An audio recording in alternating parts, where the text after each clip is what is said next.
Hey everyone, it's now that time we've been waiting for. The floor is redone, the walls are patched and painted, everything's fresh and ready for this beautiful toilet to be installed. The hardest part about this is getting this big toilet out of the box. I've already pulled out the upper tank and the lid and the wax ring, but now we need to get this out on the floor, positioned and ready to put on to the flange. I think the easiest way to do this is to just turn the toilet on its side and slide it out onto another piece of cardboard so that you don't scratch it. From there, it's pretty easy to turn it right side up.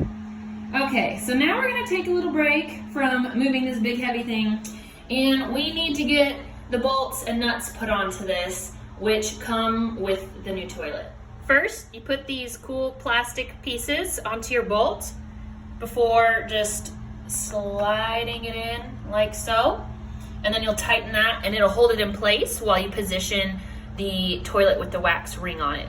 So the next step is going to be placing the wax ring under the base and then sliding the base onto the flange with these bolts sticking up through, at which point we can put on the metal washers and nuts. In hindsight, I realized I should have just left this base on its side so that we could access the bottom. So this is where we'll put this wax ring, and it's super sticky. So we'll just, grab it, position it like so, and peel off the plastic. Now that we have this nice and centered, it's time to lift the toilet up and place it on the flange. And don't worry, the wax ring's super sticky, so it shouldn't fall off while you're doing this. Once you know your toilet's on straight, you can press down, and then you can put the hardware on. You can see some of the wax starts to stick up. You might just need to push that down a little bit. And then unfortunately, we're gonna have to saw these bolts because, as you can see, they're too tall for the covers. Kohler, you really should change your design. I get why you're doing it. You're doing it so that if there's, different flange heights, the bolts will work no matter what.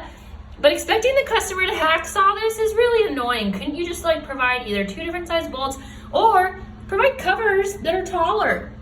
That's my wish to you, Kohler. Thank you. Now we have the plastic clip that attaches to the cover underneath the washer and the nut. And it's time to use our hacksaw. And I would recommend using a mini hacksaw so that you don't scratch the base. It's just much easier to maneuver. My first cut was still too high, so it's super annoying, but I had to do a second one. So we'll just go at it.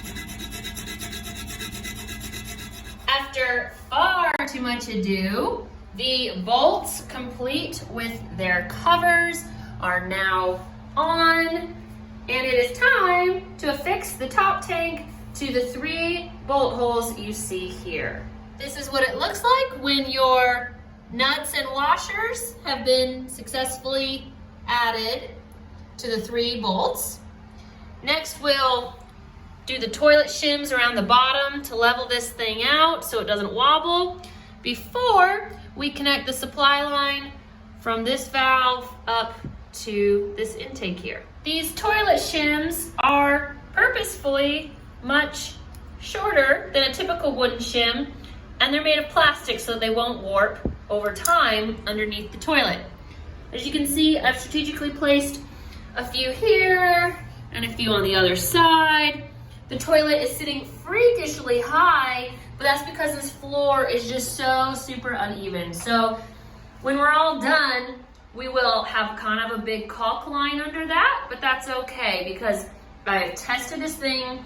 It does not wobble at all. So now we can connect the supply line. Super exciting. Here is our supply line. This end is intended to connect to the 3/8 inch fitting here.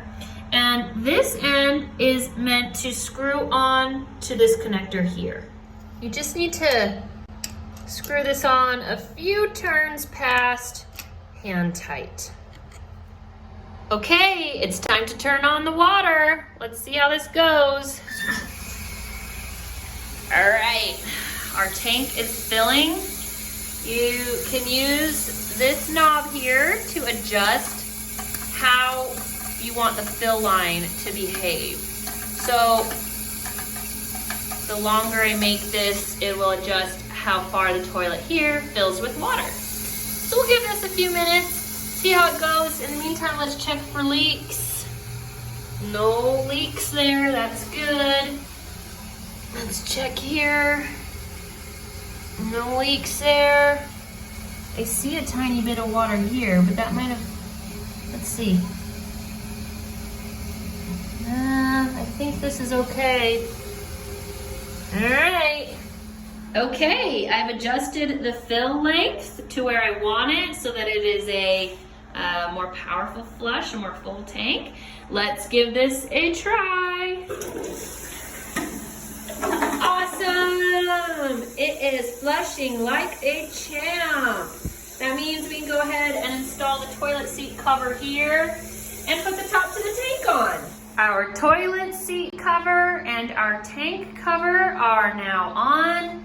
The last step is caulking around the base. So I've got the caulk gun here, and a trick I've learned is using ammonia-free glass cleaner. Just spray your finger with that before you use your finger to smooth it. Unless you have a caulk smoothing tool, which I do have, but we'll just see. Either way, you're gonna want that so that the caulk doesn't stick to your tool and or finger. Now that I have caulked around the base of this gorgeous Kohler Highline Arc toilet, I will demonstrate just how lovely it flushes. No more 15 Mississippis. Anyone that comes to visit me and uses this public restroom will now have a wonderful flushing experience with this brand new commode. Cheers until next time.